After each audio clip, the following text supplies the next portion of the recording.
Okay, first of all, I'm going to apologize for my appearance. No, I'm not doing the new Derek Zoolander derelict look. Actually, this is all for shooting a different clip entirely for a different channel, so hence I am unshaven and kind of scraggly looking.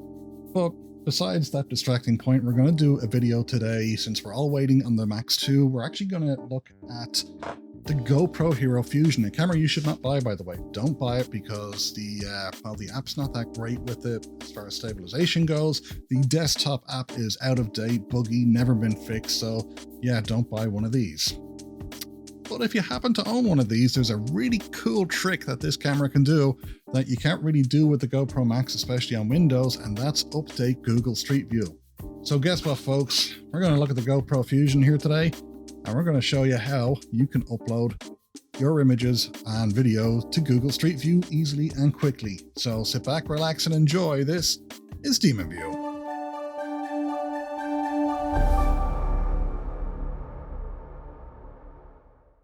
Hi folks, welcome back to the channel. I do appreciate you tuning in, and this week we're going to look at updating Google Street View using a GoPro Hero Fusion. Now, you're probably thinking, hey, I own the GoPro Hero Max, can I actually do this with a Max camera? Well, you can if you are on a Mac. Unfortunately, if you are using a PC or a Windows-based PC, there may be a way to do it. I don't know because it requires different software, which I don't have. I mean, I'm sure there's a whole rigmarole, but basically when you export footage using the Macs, using the GoPro Player software, in Windows there's a flaw where it doesn't retain the GPS data, so unfortunately it's not that easy to do. If you know a workaround, hey, drop a link down below and I'll happily roll it out to all you GoPro Max owners. But if you have an old GoPro Hero Fusion lying about, it's actually very simple to update Google Street View. So let's take a look at how to do this. So obviously you're going to want your GoPro Hero Fusion. Ooh, and hopefully I actually charged the battery for this. I think I did. Yes, it's turning on. That's great. Now, there's a couple of things with this. I'm pretty sure you can actually do this in time-lapse mode, but you can also do it in video mode.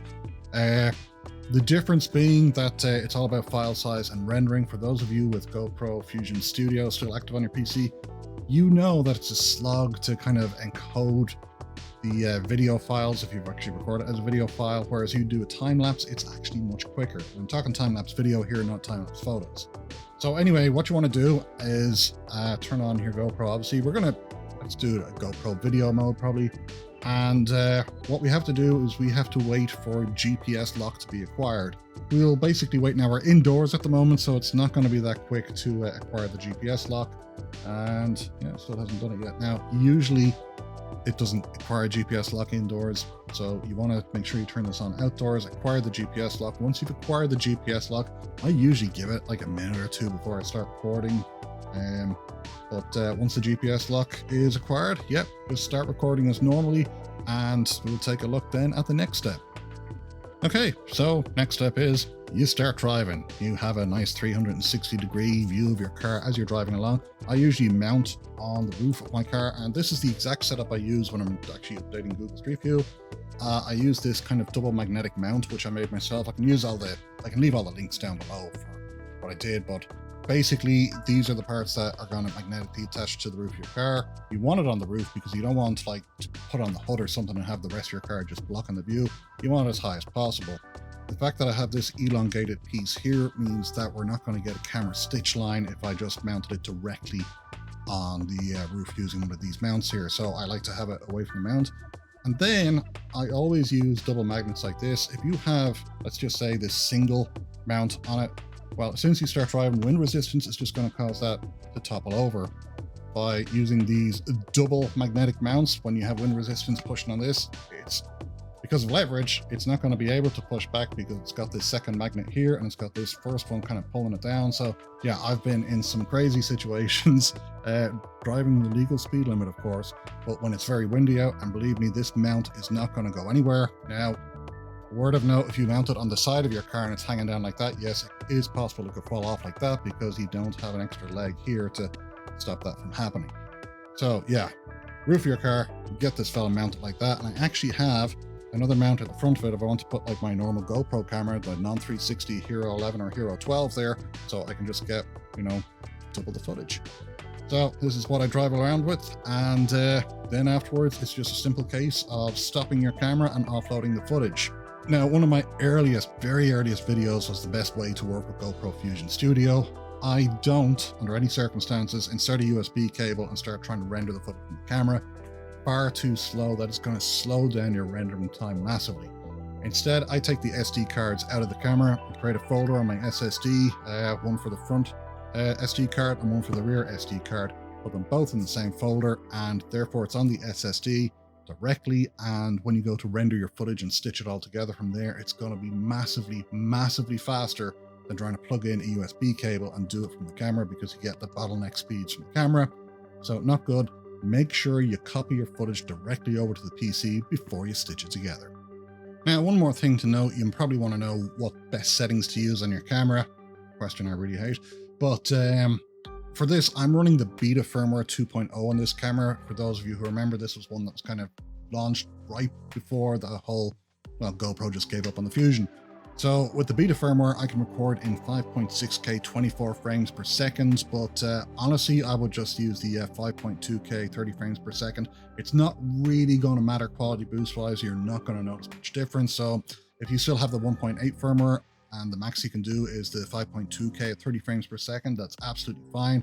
What's going to matter is your stitch settings. So that's what we're going to look at next. Okay, so here we are. GoPro Fusion Studio is open and it's running. Now, here's the thing. This is GoPro Fusion Studio 1.4. If GoPro Fusion Studio doesn't open for you in Windows, here's a little trick I found. Just going to go into where it's installed. So that'll be on your C drive in Windows. Oh, see it? So in Windows, in Program Files, and then you'll have GoPro and Fusion Studio here. Look for a file down here, and it will actually be called libe34.dll. And I don't know what the problem is with that, but I renamed that to libe64.dll, and you can rename it to whatever the hell you want. I think once you just stop that file from being referenced, then GoPro Fusion Studio 1.4 should actually open for you on a Windows 11 environment. And yeah, that just seemed to be one of the problem fixers for me. So now that we have all our footage copied across, we have Fusion Studio opened, let's add some media. I'm going to click on Add Media. I'm going to scroll down to where I have some of this footage saved. Let's do a Corona drive. And it's going to start preparing the media. And I am using a fairly hefty laptop here with a fairly fast SSD, so it might not open as quickly for you, but it does open this quickly for me. Okay, so I've got like 2 clips up here. This is the one I'm looking at currently. And what we're going to do is we are going to make sure that's all the footage that I want. So trim whatever footage you don't want in there. If there's parts of the drive that you just don't want in there. Yeah, I'm going to call that a good ending. Right about, yeah, because it's out along the main road. So it's a little bit clipped off, but in all fairness, it's not going to make that huge difference if you have a slow PC. What you want to do is I'm just going to leave it like that and add it to the render queue. Now, what I want to do, I'm not going to mess about any of the settings here. I'm just going to click on Create the Render, but then I'm going to click on the file here. And what I'm going to do is I'm going to select H.264. Now, H.264 is an older codec, and its maximum resolution is going to be 4K. So that's the max resolution you're going to get out of this. But yeah, H.264, 4K, and that's the only thing I'm going to adjust here. And then I'm just going to render. So we leave that rendering and we'll come back.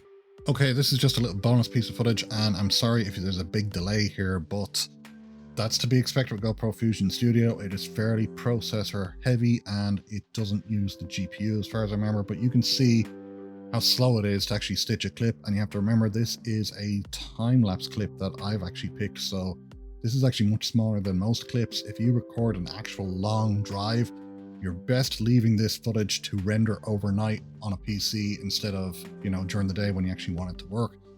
Set it to render overnight, go to bed, wake up the next morning, the clip should be completed, hopefully. Okay, so here's the truth. I was actually clean shaven before this video began. I grew this while I was waiting for that clip to render. But render it finally has. So here we go. Let's take a look at our next step. we open where our file is rendered, and here we go. Let's take a quick look at it here, and as you can see, yep, that's a time-lapse video clip, all right, from the GoPro Hero Fusion. Okay, so all's good. That file is ready to go. So our next step, here we go, is that we go to Google Street View. And for those of you who don't know what it will look like, if you go into your web here and type in Street View, it should bring you up to your account here where you can log in under your preferred username. I'm logged in under DemonView. So I'm just going to kind of have to actually see the screen. What you would do is quite simple. You click on upload here, and it's going to ask you to select a video file, or you can just drag it on there. And that's all you have to do. Just get your rendered file and drag it on. Now, as you can see, we'll wait for it here. Now, I'm getting an error message here because I've already uploaded this file, but what you want to do is make sure you don't have an error message. You would usually see an error message there if there's no GPS data on your video file. That can sometimes happen if you didn't establish a GPS lock beforehand.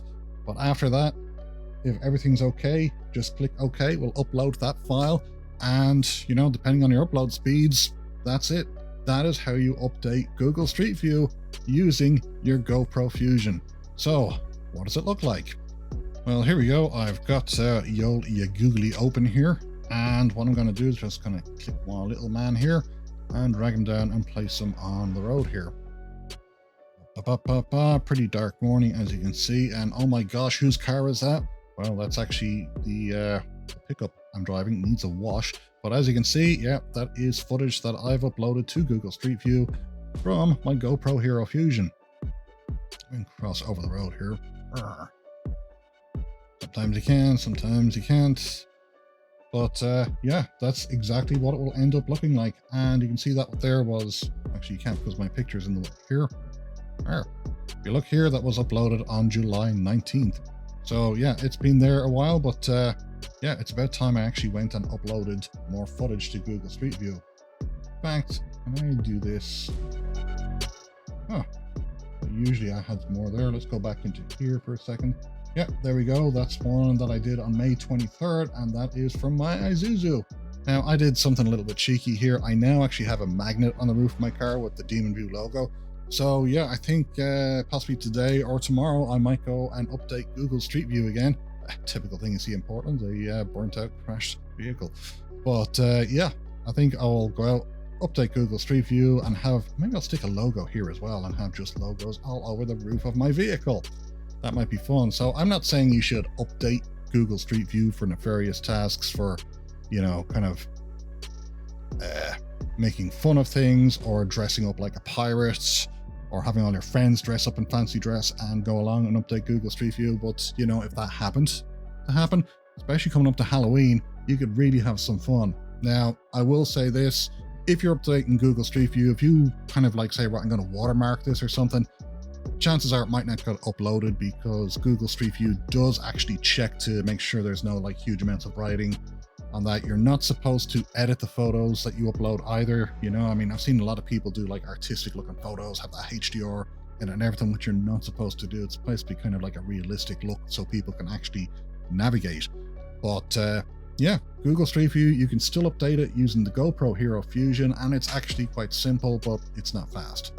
Okay, so that's it. That's how you update Google Street View using your GoPro Hero Fusion, if you're lucky enough to still have one. So if you have any questions, any comments, leave them down below and I'll get back to you. And until next time, cheerio.